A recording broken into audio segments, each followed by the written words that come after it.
Balak et le prophète Bilham, deux ennemis d'Israël qui apparaissent dans notre paracha et qui représentent le summum de la confrontation spirituelle entre Israël et les nations lors du retour. Il y aurait beaucoup à dire là-dessus. Qu'est-ce que c'est que cette confrontation de type spirituel? En effet, nous voyons que l'événement de l'entrée d'Israël sur sa terre n'est pas pris comme un événement neutre ou un événement politique comme un autre, un peuple parmi tant d'autres qui accède à l'indépendance comme on a connu souvent au XXe siècle. Eh bien non, nous voyons même de nos jours que le retour d'Israël est ressenti comme quelque chose d'extrêmement particulier, hors norme, par la communauté internationale. Ne serait-ce que si on tient compte du substrat de christianisme qui sous-tend la civilisation occidentale, qui est la civilisation dominante sur la planète de nos jours. Cette civilisation pour qui, théologiquement parlant, le retour d'Israël sur sa terre est une impossibilité théologique. On se rappelle, je pense, que lorsque Herzl, le fondateur du sionisme, est allé voir le pape pour lui demander son aide pour le retour d'Israël en Palestine, le pape s'est opposé, il a dit « Ce que vous me demandez contredit fondamentalement tout ce en quoi je crois ». Et donc, on comprend très bien que le christianisme, fondamentalement, n'est possible que s'il y a la preuve fournie par l'humiliation d'Israël pour prouver la véracité du christianisme. Or, depuis que Israël a retrouvé sa place parmi les nations organisées en État sur la terre, alors il y a eu un bouleversement théologique au sein du christianisme qui a été appréhendé par chaque groupement chrétien, chacun à sa manière. Nous n'allons pas faire ici une liste de ce que pensent les catholiques, les protestants, les évangélistes, les orthodoxes, etc. De ce phénomène, mais quelle que soit la solution, pourrait-on dire, adoptée par chaque secte chrétienne, il y a certainement problème, en tout cas, il ne peut pas y avoir indifférence. Donc on peut comprendre que déjà dans la Torah, bien avant ce type de confrontation, eh bien la Torah nous avertit, cette entrée d'Israël sur sa terre n'est pas simplement une confrontation de type politico-militaire, mais il y a également un débat spirituel à un très haut niveau entre le plus grand des prophètes d'Israël dans l'histoire, Moshe, et le plus grand des prophètes des nations dans l'histoire, Bilham. À tel point même que le Talmud ne se gêne pas pour dire que Bilham était même plus grand que Moïse, ce qui ne veut pas dire qu'il avait raison. Mais en tout cas, la Torah nous procure un adversaire de taille. Ce n'est pas du menu fretin, c'est un personnage important qui va se confronter à l'affirmation d'Israël, à son droit à l'existence en tant que nation dans l'histoire. Or, ce qui se passe, c'est que justement, au moment où la conquête de la Transjordanie a été achevée, Israël donc a pris la partie orientale de sa terre et s'apprête à rentrer dans la partie occidentale, le pays de Canaan, qui est la partie la plus sanctifiée de la terre d'Israël. C'est alors qu'intervient à ce moment-là une tentative du roi de Moab, Balak, d'éliminer Israël.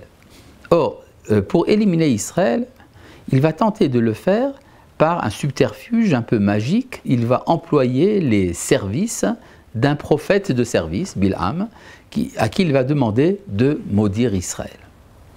Alors tout d'abord, avant de comprendre comment est-ce que ça fonctionne, il faut savoir pourquoi ça se passe à ce moment-là. Eh bien tout simplement, c'est la suite de la tentative de Lavan. Lavan, le beau-père de Jacob, est celui qui a donné ses filles en mariage à notre ancêtre, et donc il est celui qui a contribué à l'existence d'Israël, mais l'existence de la famille d'Israël en exil. Il y aurait pour Lavan une mission, pourrait-on dire, cosmopolite pour Israël, admise tout à fait. D'ailleurs, il dit très bien que Jacob a été une source de bénédiction pour lui, mais il refuse de laisser cette nation émerger en tant que nation politique dans l'histoire. Parce que là, ça voudrait dire qu'il y aurait une différence, une sorte de hiérarchie des nations à laquelle le blanc, la couleur blanche, Lavan en hébreu, s'oppose. Comme par hasard, nos nos maîtres dans le Talmud nous disent que Bilham était le fils ou le petit-fils, en tout cas un descendant de Lavan. C'est-à-dire il vient du pays appelé Aram, l'araméen étant la langue exilique des Hébreux, et c'est l'araméen qui va essayer d'empêcher l'émergence, la naissance d'Israël dans l'histoire. Et ça se passe d'ailleurs par une sorte de rivalité spirituelle que le Zohar explique ainsi. En effet, le roi Balak, qui est un ami donc de Bilham, est appelé dans la Torah Ben Tzipor, ce qui voudrait dire fils de Tzipor, Tzipor voulant dire un oiseau. Mais il est également appelé Beno Tzipor. Or, le mot Beno Tzipor peut être compris celui qui a l'intelligence grâce à l'oiseau. Beno du mot Bina, qui veut dire l'entendement. Le Zohar nous décrit l'oiseau divinatoire dont se servait Balak pour réaliser ses divinations. Ce n'était pas un oiseau de chair et d'os, c'était un oiseau de métal. Quels sont les métaux qui composent cet oiseau? Eh bien, le Zohar nous dit c'est un moitié argent, moitié or. Alors, je ne sais pas si vous figurez un peu de quoi a l'air la forme d'un oiseau. C'est une sorte de goutte d'eau comme ça, c'est la forme d'un oiseau. Si vous mettez moitié or, moitié argent, ça vous donne quelque chose d'un peu rond, avec au milieu une sorte de petite courbe en forme de S, qui n'est pas sans vous rappeler le yin et le yang. Et les ailes de l'oiseau, c'est-à-dire ce qui fait le pourtour, est fait de cuivre. Alors, c'est quoi cette histoire? Moitié or, moitié d'argent, et une sphère de cuivre qui entoure tout ça. Eh bien, c'est un peu quelque chose qui essaie de figurer l'idéal d'Israël. L'idéal d'Israël, c'est l'unité des valeurs. Comme vous le savez, selon la tradition morale d'Israël, la moralité consiste à faire l'unité entre la bonté et la justice, entre la générosité et la rigueur, chesed et din. Et quand tout cela est mêlé, c'est ce qui est figuré donc par les métaux d'or et d'argent, eh bien, ça crée une sorte de synthèse. Cette synthèse étant le cuivre, mais avec une différence. La synthèse chez Israël se réalise au milieu, tandis que chez les nations, elle se réalise dans l'extériorité, dans la sphère extérieure. Ce qui veut dire en fait qu'il y a une tentative de faire artificiellement l'unité des valeurs, mais en fait ce n'est qu'une conjonction des valeurs sans qu'il y ait véritablement synthèse. Et le résultat, c'est qu'il n'y a pas de fécondité à cela. En effet, le Zohar rajoute que dans le bec de cet oiseau, il y avait un os à la place de la langue, un os de mort, appelé Yiddoa, la même racine que le mot Da'at, qui veut dire connaissance. Eh bien, ça veut dire qu'il n'y a pas de fécondité dans ce système d'alliance entre l'or et l'argent, entre les différentes valeurs. Non, ça ne peut pas marcher parce qu'il n'y a pas de rapport avec la transcendance. Tout cela est interne au monde, c'est immanent sans être transcendant. Je ne sais pas si j'ai été bien clair, mais en tout cas, on peut comprendre que c'est ça que Balak va essayer, par l'intermédiaire de Bilham, d'opposer à Israël. S'il y a une nation qui va tenter l'unité des valeurs, eh bien il y aura une autre nation qui elle aussi va tenter cette unité des valeurs et qui va se mettre en rivalité avec Israël. Or, il y a dans le voyage qu'entreprend Bilham pour se rendre chez Balak, pour maudire Israël, parce que c'est ça son rôle, il va maudire Israël, ça veut dire mettre en évidence les déficiences d'Israël. Eh bien dans ce voyage, il enfourche une ânesse, l'ânesse de Bilham. Et cette ânesse a une vision. Bon, vous allez me dire comment est-ce que si un homme ne voit pas, comment est-ce qu'une ânesse peut voir? Bon, tout ça ce sont des images évidemment.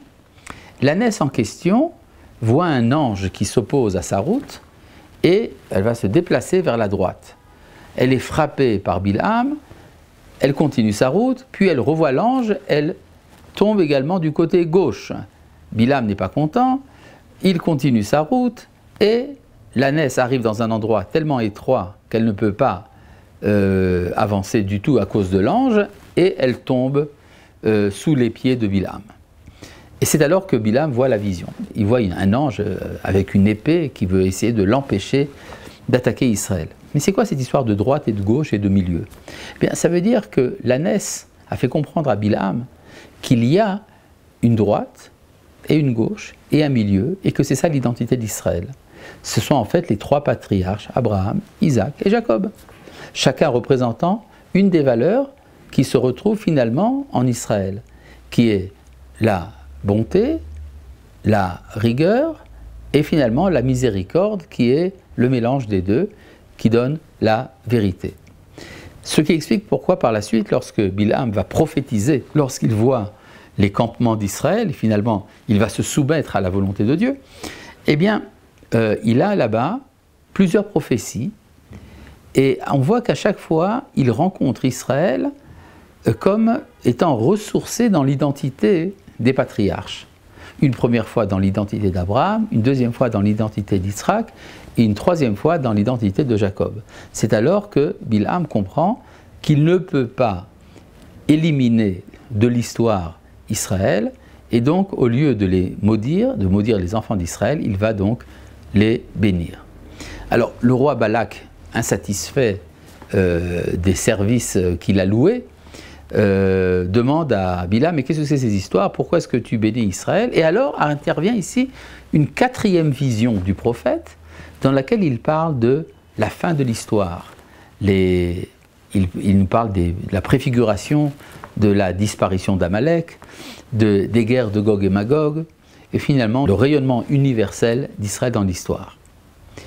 Et alors intervient brusquement un épisode auquel on ne s'attendait pas du tout. C'est la prostitution du peuple. C'est alors que le prophète voit de loin Israël dans sa grandeur. On pourrait dire à la manière dont le philosophe Nietzsche, par exemple, a pu considérer que le peuple d'Israël était un grand peuple qui annonçait un retour du divin dans l'histoire, mais d'autre part une jalousie terrible de ce même philosophe qui comprend qu'il n'appartient pas à cette destinée. Eh bien, alors que donc Bilham a rempli son rôle de descripteur de la grandeur d'Israël, brusquement, il y a une chute. Et cette chute, c'est la prostitution des enfants d'Israël au lieu appelé Shittim, avec les filles de Midian et de Moab. Ça veut dire que quand on est dans les hauteurs, parfois on oublie le concret. Et c'est là que se situe l'épisode de Pinchas. Pinchas, le petit-fils d'Aaron, qui lui intervient violemment pour faire cesser le scandale. Si on analyse les versets, ce que nous n'allons pas faire, mais je vous invite à le faire par vous-même, on peut voir très simplement que Moïse pensait que la raison de la colère de Dieu à ce moment-là, c'était l'idolâtrie auquel les filles de Moab entraînaient les enfants d'Israël. Et finalement, il s'est avéré, c'est ça qu'a compris Pinchas, c'est pas du tout ça. Ce qui a entraîné le courroux de Dieu, c'est justement la prostitution avec les filles de Moab. C'est-à-dire l'abandon de la spécificité d'Israël au niveau purement généalogique et biologique. C'est-à-dire se tourner vers l'assimilation, c'est ça qui fait disparaître Israël, et c'est la raison du courroux de Dieu qui finalement a été interrompue par l'intervention quelque peu violente de Pinchas. Shalom.